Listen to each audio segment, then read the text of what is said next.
She is one of the most important women in human history, yet the Bible never speaks her name. She was there when the flood ended, when the ark came to rest upon dry ground, and a new chapter for humanity began. She walked off that vessel not as a bystander to her husband's legacy, but as a chosen matriarch, carrying within her the future of an entire continent. She gave birth to Cush, Mizraim, Phut, and Canaan, names that would become the cornerstones of some of the greatest civilizations in Africa and the Near East. From her womb came Ethiopia and Egypt, Libya, and the lands of Canaan. Her sons built empires, governed kingdoms, and left an imprint on world history that still endures to this day. And yet, despite her foundational role in the repopulation of the earth and the rise of African civilization, she was written out of the narrative. The scriptures name her sons, but they do not name her. The sacred text records her fruit, but not her face. She remains a ghost in the background of biblical history, not because she was insignificant, but because patriarchal tradition buried her identity beneath the accomplishments of the men she bore. This is not fiction, it is restoration. A sacred memory reclaimed from beneath the weight of historical silence. It is about restoring dignity to a forgotten mother whose legacy shaped the course of nations. This is not the story of a missing name. It is the story of a powerful origin. This is the legacy of Ham's wife, the true mother of the African people. If this story resonates with you, if you believe it's time to restore the voices that history silenced, then please take a moment to like this video, subscribe to the channel, and share this truth with others. And we invite you to leave a comment below. Your voice matters in reclaiming what was lost. The journey begins now. The silence ends here. This is Ham's wife, the mother of the African people. After the great flood had cleansed the earth and the waters withdrew into the deep, the world stood bare and renewed, a canvas awaiting the touch of destiny. From the ark stepped Noah, the chosen survivor of a corrupted age, along with his wife, his sons Shem, Japheth, and Ham, and their respective wives. These 8 individuals carried the weight of humanity's future upon their shoulders, appointed by divine providence to repopulate the earth and reshape civilization in the shadow of judgment and the light of grace. Among the 3 sons of Noah, Ham emerged as a foundational figure in the history of Africa and the ancient Near East. Though later traditions would obscure his legacy, the biblical record in Genesis chapter 10, the Table of Nations, presents Ham as the father of 4 sons whose names became synonymous with power, culture, and the early empires of the post-flood world. Ham's firstborn, Cush, became the progenitor of the kingdom of Cush, the great Ethiopian and Nubian empires that would rival Egypt in strength and splendor. Mizraim, the second, gave rise to the nation of Egypt, a civilization revered for its monumental architecture, advanced science, and deep spiritual heritage. Phut, the third son, was associated with the peoples of North Africa, especially Libya, who occupied crucial roles in ancient military and mercantile systems. And Canaan, the youngest, fathered the tribes of the Levant, whose land would later become central in the biblical narrative. These 4 sons were not merely historical figures, they were patriarchs of nations whose influence shaped human history. Through them, Ham's bloodline extended across vast territories, into river valleys, deserts, coastlines, and fertile plains, where their descendants built cities, developed languages, constructed temples, and established systems of trade, law, and worship that would echo through millennia. And yet, within this extensive record of names, lineages, and the birth of nations, there is one critical omission that cannot be ignored. The biblical text, while naming the sons of Ham with clarity and reverence, offers not a single word about the woman who gave them life. The mother of Cush, Mizraim, Phut, and Canaan, the woman who carried them in her womb, raised them from infancy, and shaped their earliest understanding of the world, is never identified. Her name and origin are absent from the record, and her story remains untold, lost in the silence of patriarchal tradition. She remains anonymous in the text, not because her role was insignificant, but because the sacred writings, like many ancient records, prioritized patriarchal lineage while allowing the contributions of women, especially those outside Israel's direct covenant line, to fade into the margins of history. Yet her legacy is undeniable. She was the vessel through which African dynasties were born, the first matriarch of black civilization in the post-Diluvian world, and the silent architect behind sons who would become kings, warriors, priests, and founders of nations. It was she who nurtured the bloodline that would one day give rise to Ethiopia's royal houses, to Egypt's pharaohs, to Libya's ancient warriors, and to Canaan's cities and fortresses. It was she who carried forward the human story after the flood, not only through biology, but through culture, memory, and tradition. Though the Bible does not name her, the evidence of her existence is written in the civilizations that followed. She is not simply the wife of Ham, she is the first mother of the African people. She is the root from which African heritage emerged in sacred history. Her body became the passage through which Africa entered the New World, and her descendants became the bearers of brilliance, resilience, and divine image. To understand Ham's legacy is to acknowledge that it did not begin with his sons alone, but with the woman who bore them. The unnamed wife of Ham is the foundational mother of a vast continent's peoples, and though the text is silent, history bears witness to the fruit of her hidden labor. She was not forgotten by heaven, even if forgotten by men. She was not secondary to Ham's calling, she was essential to it. In every lineage of Cush and Mizraim, in every ancient African throne and tribal memory, her blood flows, and in that truth her dignity is restored. She is the mother of nations. She is the beginning of black civilization. She is in every sense Ham's wife, the mother of the African people. The biblical text offers no name, no description, and no genealogy for the woman who stood beside Ham as he stepped into the new world after the flood. Her silence is not a mere oversight in Scripture. It is a reflection of a broader historical pattern in which women, especially those outside the primary covenantal line, were frequently left unnamed despite their foundational roles. The absence of Ham's wife in the Genesis narrative has provoked centuries of inquiry, giving rise to both theological speculation and cultural remembrance. One of the oldest theories surrounding her identity is found in Jewish rabbinic literature, where some traditions identify her as Naamah, the daughter of Lamech and Zillah, and a descendant of Cain.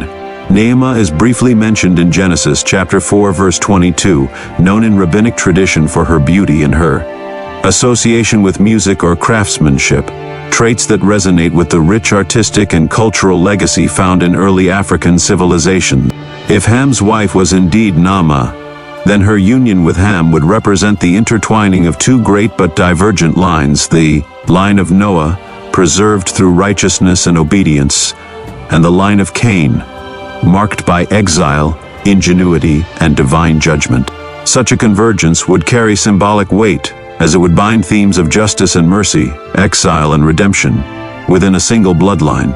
Their children, Cush, Mizraim, Phut, and Canaan, would then carry both the divine grace that preserved humanity and the ancestral memory of mankind's earliest transgression, forming a lineage uniquely acquainted with both survival and consequence. Another theory, held by various African scholars and oral traditions, suggests that Ham's wife may have been a native African woman, possibly from among a population spared or preserved through the flood's judgment, or one chosen by providence from a region near the ark's final resting place. In this view, her identity is not bound to Cain's line or pre-flood genealogy, but to Africa itself, a woman of deep ancestral heritage, whose union with Ham was divinely orchestrated to birth the nations that would later flourish under the sun of the continent. Her children, marked by her features and culture, would carry not only biological inheritance but a spiritual and geographical destiny to inhabit the lands of Cush, Egypt, Libya, and Canaan. This interpretation reframes her anonymity not as a sign of insignificance, but as the result of cultural and theological marginalization, a suppression of Africa's sacred matriarch in the very text that reveals her legacy. While neither theory is explicitly confirmed in Scripture, they converge upon a deeper truth. Ham's wife was a woman of profound purpose, essential to the formation of entire civilizations. The omission of her name reflects more than a literary choice. It mirrors a long-standing neglect of women's roles in sacred history, particularly women associated with Africa's foundational identity. Her erasure from the narrative has consequences, not only for biblical interpretation, but for how generations have viewed the value and dignity of African ancestry. Yet her legacy endures. She remains the mother of the first post-flood African lineage. Through her body flowed the future of empires. Through her silence in Scripture, the question of her identity has become a powerful reminder of the cost of omission and the need to reclaim what was lost. She was not merely Ham's companion. She was the mother of kings, the bearer of nations, and the silent cornerstone of a continent's divine inheritance. The silence surrounding the identity of Ham's wife, though subtle in Scripture, became a powerful instrument of distortion in the hands of history. Over time, what was once a textual omission evolved into a theological void, and into that void entered centuries of prejudice, fabrication, and injustice. The misreading of Genesis, chapter 9, verse 20 to 27, where Noah pronounces a curse not upon Ham, but upon Canaan, his grandson, became the seed of a destructive ideology. In the hands of slave traders, colonial theologians, and oppressive regimes, this curse was wrongly extended to Ham himself, and further still to all his descendants, particularly those of African heritage. From this misinterpretation emerged the false doctrine known as the curse of Ham, a belief system that claimed black people were divinely condemned to servitude and subjugation. This theological error was not rooted in Scripture, but in the racial biases and imperial ambitions of those who sought to justify slavery, segregation, and the dehumanization of African peoples. The biblical text, in truth, never declares Ham cursed. It never mentions skin color, never ties melanin to divine wrath, and never speaks of Africa as a land of shame. The curse, as recorded, was placed upon Canaan, and its implications were regional and limited in scope, not racial or eternal. Yet the lie endured. From pulpits to textbooks, from colonial courts to theological commentaries, the distortion of Scripture was repeated until it hardened into doctrine. Ham was wrongly condemned, and his descendants falsely marked as inferior, casting a long shadow over African identity for centuries. And within this framework of erasure, Ham's wife was doubly silenced. Her anonymity in Scripture became compounded by historical design, buried beneath layers of racial theology, imperial propaganda, and cultural amnesia. Her erasure was not accidental, it was strategic. By removing the mother of African nations from memory, oppressive systems stripped Africa of its divine matriarch, its rightful place in sacred history, and its God-ordained inheritance of dignity. But her legacy endured, not in text, but in civilization itself. Through Cush, she became the grandmother of the mighty kingdom of Nubia, the land of Cush, whose kings and queens rivaled Egypt in wealth and military power, and whose people built pyramids even before the pharaohs. Through Mizraim, she became the mother of ancient Egypt, a civilization that stands at the pinnacle of human achievement, contributing mathematics, astronomy, medicine, architecture, and religious thought to the foundations of the modern world. Through Phut, she gave rise to the tribes of North Africa, who played significant roles in Mediterranean history, from Carthaginian expansion to early Christian theology. And through Canaan, despite the stain of Noah's curse, she was connected to the lands that would later become centers of biblical history, from the Phoenicians to the Jebusites, whose cities dotted the Levantine corridor. Far from being a marginal or mythic figure, Ham's wife was the wellspring of multiple civilizations, each bearing witness to her silent strength. She was the matriarch at the edge of Scripture and the center of cultural genesis. Her omission from the biblical text should not be taken as a dismissal of her worth, but rather as an invitation to remember and restore what was unjustly forgotten. Her legacy is not one of shame but of origin, not of subjugation but of sovereignty. Her blood runs through the empires of Black Africa, through the scholars of ancient libraries, and through the warriors, queens, and builders of lands that stood proud long before Europe cast its gaze upon them. She was the first mother of African civilization in the post-flood world. Her name may be lost to us, but her impact remains undeniable. She is not a footnote in sacred history. She is a cornerstone. She is Ham's wife, the mother of the African people. Though the Scriptures do not speak her name, the legacy of Ham's wife remains inscribed in the living history of nations. She was present aboard the ark when the world as it had been perished beneath the floodwaters. She emerged from that vessel not merely as a survivor, but as a vessel of destiny, carrying within her the bloodline that would become the heart of African civilization. In her womb was the promise of continuity. In her arms, she held the infancy of empires. She mothered the founders of empires, not in title alone, but in sacrifice, nurture, and guidance. It was she who nourished the children who would become the patriarchs of civilizations that left indelible marks upon the ancient world. Though the biblical record is silent, her footsteps echo in every region where her sons settled.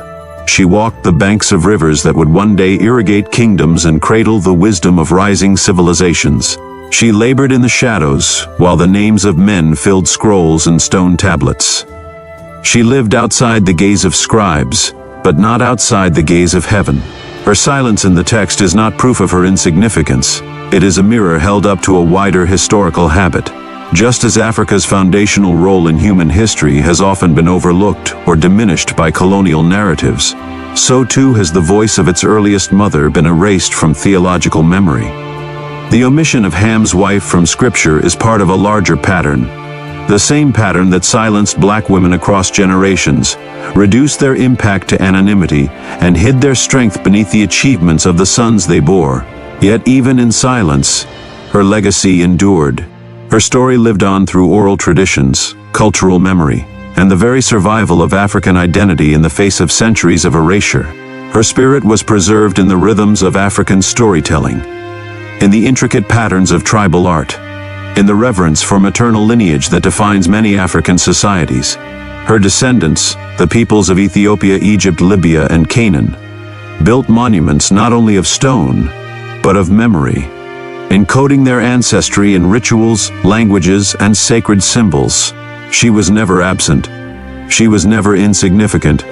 She was only unacknowledged by the hands that recorded the names of kings, but forgot the women who birthed them. Today, her memory stirs again, not through newly discovered texts or inscriptions, but through the reawakening of truth in the hearts of those who seek to restore what history forgot. In every black mother who endures, in every African daughter who rises, in every scholar and artist who reclaims the past with dignity, her reflection shines. She was the first African matriarch after the flood, the silent strength behind the builders of nations, and the origin point of a people whose resilience testifies to her enduring influence. She is not a myth. She is not a metaphor. She is Ham's wife, the mother of the African people.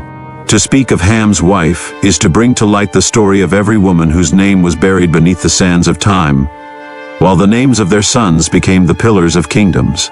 It is to unearth the forgotten foundation of nations, to reframe the beginning of Africa's history not as one of bondage or brokenness, but as one rooted in divine selection, sacred labor, and maternal strength.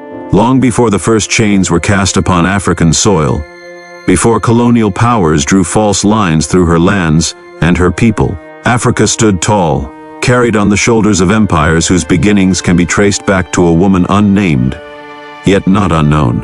The legacy of Ham's wife predates the wounds of slavery and the scars of oppression. Her story begins with survival through the flood, with the birth of sons who would shape the ancient world, and with a womb that bore the image of God into lands bathed in sunlight and crowned with wisdom. She must no longer be seen as a marginal figure in sacred history, but as a cornerstone of it. Her silence in the text is not a dismissal of her worth, but a reflection of historical patterns that denied visibility to the women who bore the weight of human continuity. Her life was not a mere backdrop to Ham's legacy. It was the soil from which that legacy grew. To remember Ham's wife is to challenge the narrative that Africa's place in biblical history is secondary. It is to restore honor to a forgotten mother whose children spread across continents and carved their names into the legacy of mankind. It is to declare that her absence from the written word does not diminish her presence in the unfolding of human civilization. She is not a footnote in theology, nor a mysterious shadow to be dismissed by scholarship. She is the first matriarch of post-flood Africa. She is the sacred thread through which Cush, Mizraim, Phut, and Canaan entered the world. She is the beginning of African heritage and the silent strength behind its earliest glories. Her memory demands restoration, not merely as a gesture of inclusion, but as a matter of truth.